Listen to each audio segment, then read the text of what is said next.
Hey guys, my name is Joanna, also known as Just Another Flutist here on YouTube, and I have partnered up with the Flute Center of New York to bring you guys monthly flute review videos. Now before we get started with the review, I want to tell you guys about a couple of perks that you can get using my code JAF. Number 1, you get free domestic shipping within the US. Number 2, you get an extended 10-day trial, usually it's only 7 days. Number 3, you get an extended 18-month warranty on your new flute. And 4, you can take up to 3 instruments out on trial at a time. Just to be completely transparent, I do earn a small commission on each flute that is ordered through the Flute Center of New York using my code JAF. Now, if you're wondering how to take flutes out on trial, all you have to do is email or phone the Flute Center of New York.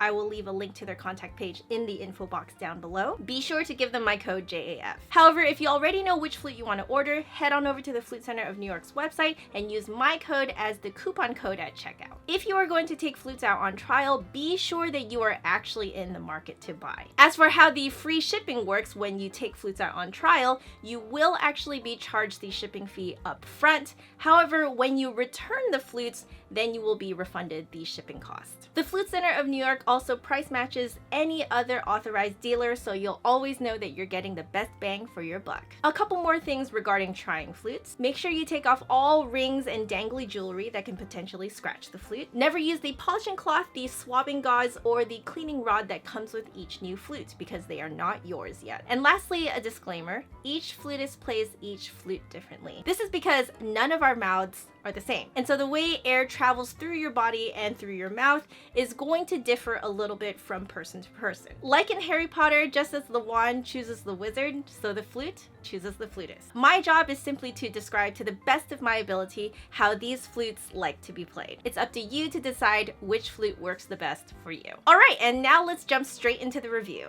Today we will be reviewing the Azumi 1 and Azumi 2 flutes. The Azumi flute is part of the Altus family. So Altus is the professional branding and Azumi is their lower model flutes. It's kind of like how Powell has their Sonari sub-brand. This is exactly what's going on here. For those of you who remember, one of my earliest Flute Center of New York review videos was on the Altus 907. In that video, I featured the C-cut, V-cut, and Z-cut head joints. I called it Z-cut in that video because I was thinking Canadian. The Azumi flutes in this video feature the Z-cut head joint. There I go again, thinking Canadian. So yes, that means that with these flutes, you are getting a professionally cut head joint. If you have watched that video, you probably remember how surprised I was at how square the lip hole was on the Z-cut. Now, if you think about it, it makes a whole lot of sense to put the Z-cut on these Azumi flutes. These flutes are geared towards intermediate players looking for a really good step-up model flute, and for more serious flutists who are on a tight budget. The Z-cut is the most responsive out of all 3 cuts, which of course means that it's simply easier to play. If you ever try a lip cut that is rounder than what you are used to, you have to streamline your airstream a lot more to prevent it from sounding really airy. Squarer cuts, however, are a lot more forgiving, so you can play with an airstream that is not as streamlined, but still have a sound that is extremely responsive and not too airy. These particular flutes that were sent to me make it very obvious that these Azumi flutes have been built to make life as easy as possible for the player. We've got an offset G key, which just makes it a lot more comfortable for your hand to reach the G key. You've got the split E mechanism, which makes the high E extremely responsive. Usually the high E is notorious for being super resistant. It is named split E mechanism because it literally splits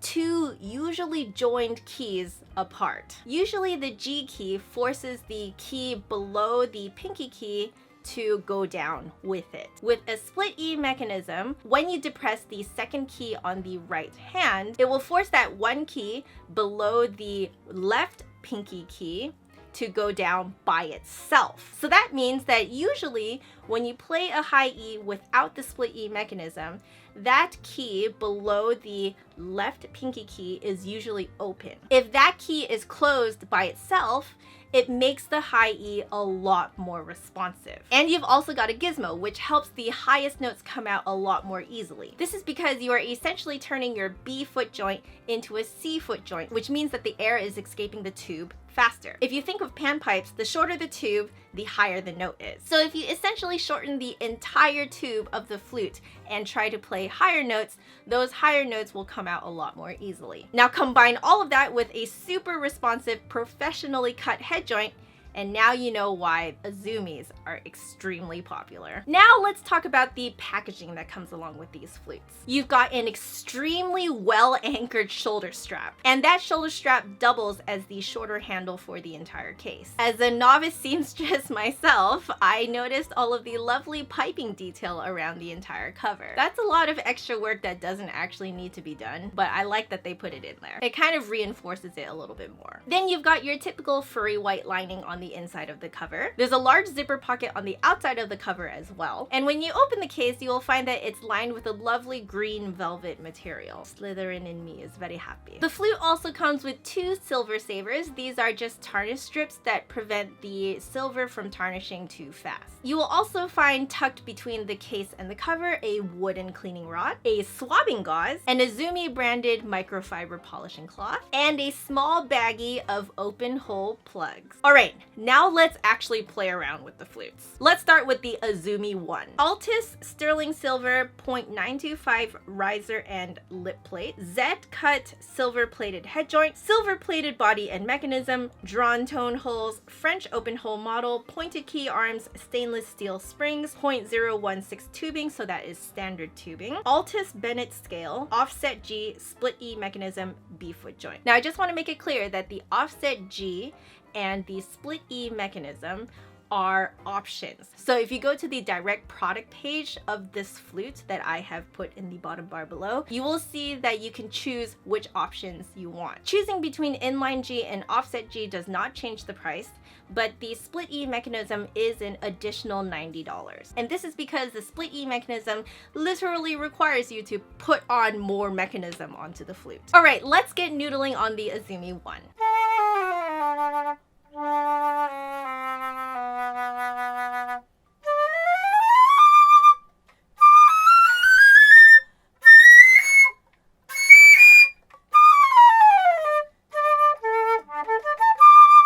Blowing into this flute requires what I like to call a seesaw effect. For lower notes, you will feel that your airstream will first pass higher up in your mouth, pretty much at the roof of your mouth, in the middle of your mouth. You may need to play around with exactly which point that is in your mouth, but for me it's somewhere in the middle. And it shoots down, aiming toward your bottom lip. For high notes, it's the opposite. The seesaw goes this way. So this means that you feel that the air is being shot from the bottom half of your mouth, aimed towards your top lip. This kind of playing is very reminiscent of the rolling marble effect that I described in my Miramatsu video. That is not too much of a surprise to me because both Altus and Miramatsu are Japanese brands. But here on an Azumi, instead of just rotating a ball of air inside of your mouth, it really feels like you're rotating a line of air instead. Now, because you are aiming the air to be shot at your lips, you really need to make sure that there is a lot of room between your teeth and your lips, which of course means that you really should not smash the flute into your chin. The more you smash the flute into your chin,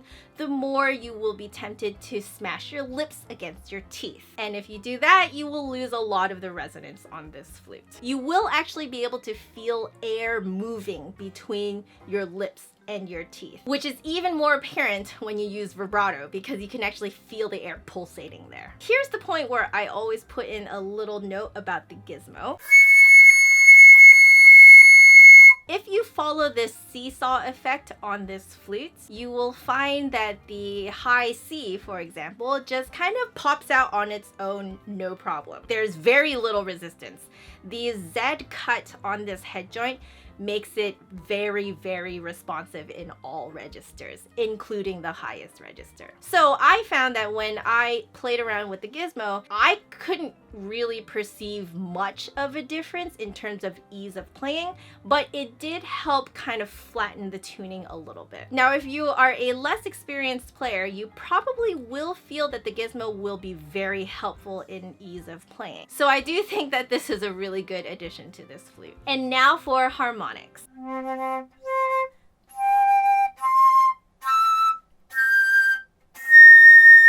If you follow this seesaw effect, you will find that it is very easy to get out all of the harmonics. The sixth harmonic just pops out really easily on its own with very little resistance. It's very surprising how little resistance that sixth harmonic has. And now for tone color.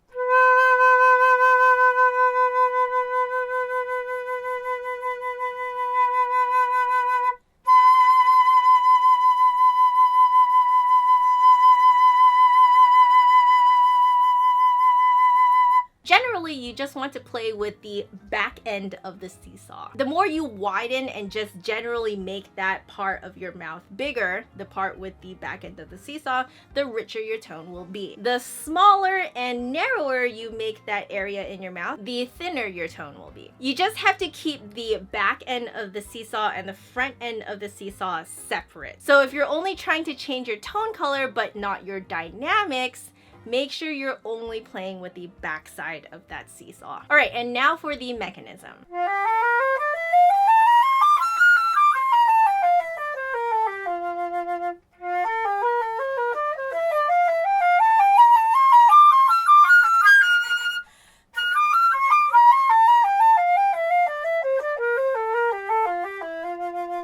I noticed that the keys airs on the side of a little bit resistant, which actually seems to help a lot in terms of control. Not only is there a little bit of resistance when you press the keys down, there is actually a little bit of resistance when it comes up. This keeps things really even. So even if your finger tends to pop up really quickly, the key itself won't pop up too quickly. This little bit of resistance is also included in the trill keys and even the gizmo.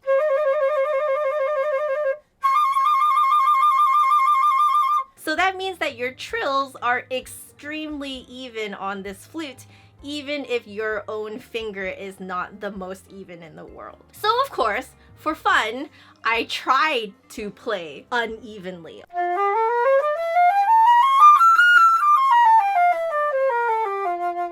And the result was that it came out way more even than I intended. All right, and now for articulation.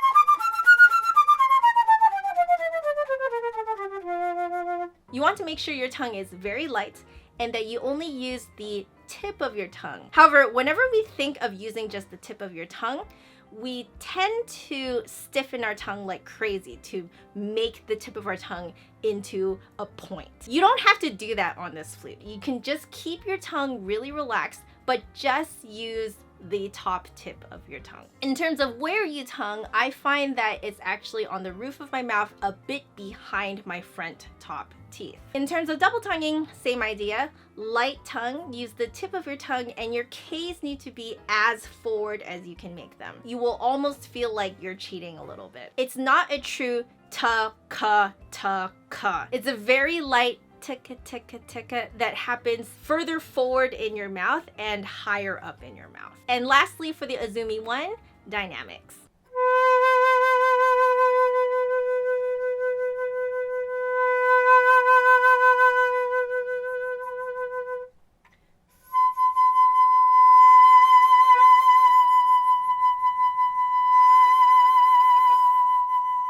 As I foreshadowed when I talked about the tone color, here when you're playing with dynamics, you play with the front end of the seesaw. The bigger the space you make around your teeth, the louder you can play. Now this means of course that you have to put in more air. You can make that space around your teeth, especially between your lips and your teeth, smaller for softer notes. However, make sure that there is still some space left. If there is absolutely no space left between your lips and your teeth, your tone will sound pretty dead and quite muted. On the flute, when you play soft, you don't want to sound muted too, because that means that your sound will not project. All right, and now for the Azumi 2. Altus Sterling Silver 0.925 Z-cut head joint. So that means that the entire head joint is silver. Silver plated body and mechanism, drawn tone holes, French open hole model, pointed key arms, stainless steel springs, .016 tubing, standard wall tubing. Altus-Bennett Scale, offset G, split E mechanism, B foot joint. The only difference between the Azumi 2 and the Azumi 1 is that the Azumi 1 features a silver riser and lip plate on a silver plated head joint, while the Azumi 2 features a full sterling silver head joint. Let's first get to noodling around.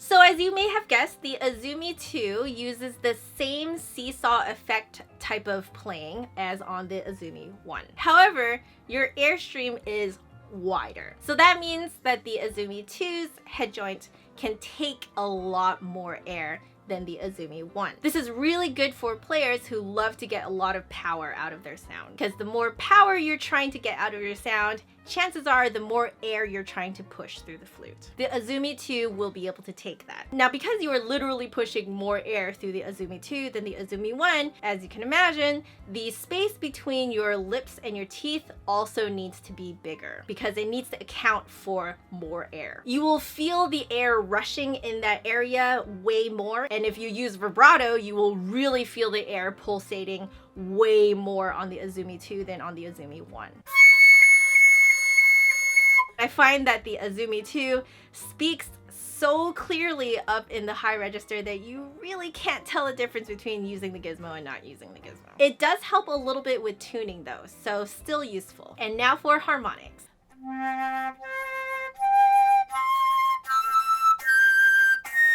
Again, same idea. If you use the seesaw type of blowing, you will get those harmonics out no problem. The 6th harmonic came out so easily for me that I kept thinking that it was the 5th harmonic instead.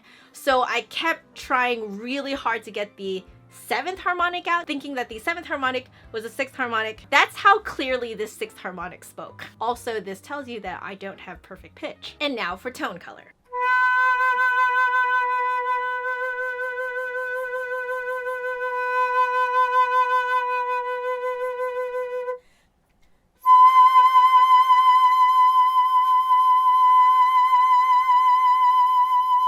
Yet again, same idea as the Azumi 1, you play with the back end of that seesaw. The Azumi 2's head joint does require a generally wider airstream, and that of course includes when you narrow it down for a thinner sound. So the narrowest airstream that you do on the Azumi 2 is still wider than the narrowest airstream that you would play on the Azumi 1. And now for the mechanism.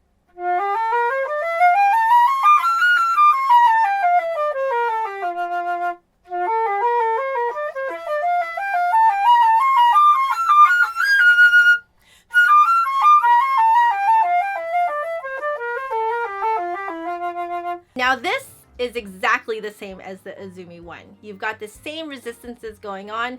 The entire mechanism is the same. Now for articulation.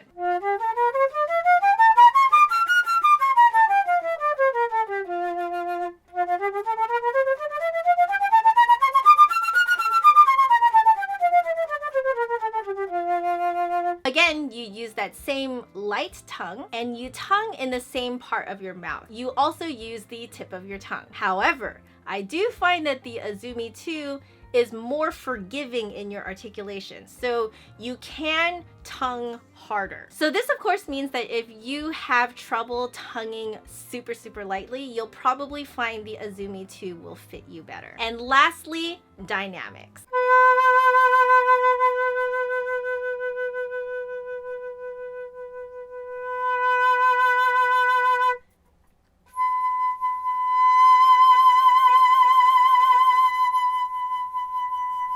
Again, same idea, you play with the front end of the seesaw. However, I do find that you have way more range than on the Azumi 1. Most notably, you can pull back way more. You can use a much tinier airstream and your tone will still not sound dead or muted. But again, of course, you still need a little bit of room between your teeth and your lips. So for fun, I decided to rip my way up and down the entire range of the flute as softly as possible.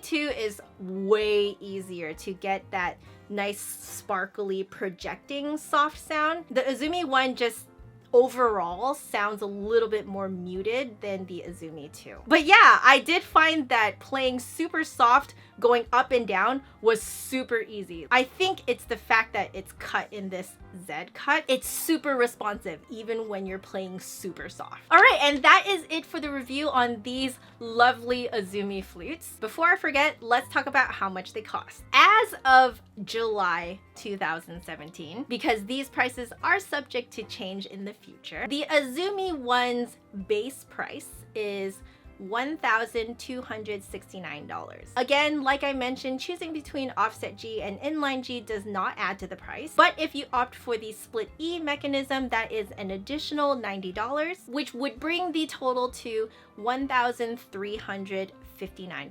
The base price of the Azumi 2 is $1,609. Again, if you were to add the split E mechanism, that is an additional $90, which will bring the total price up to $1,699. Now, if you ask me if the way you naturally play matches what I described that works on these flutes, holy crap.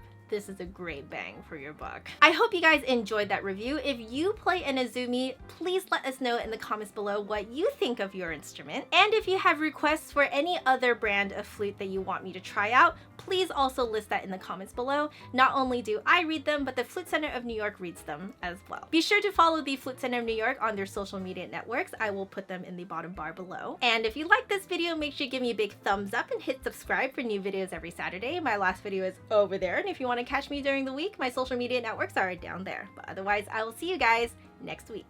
Bye.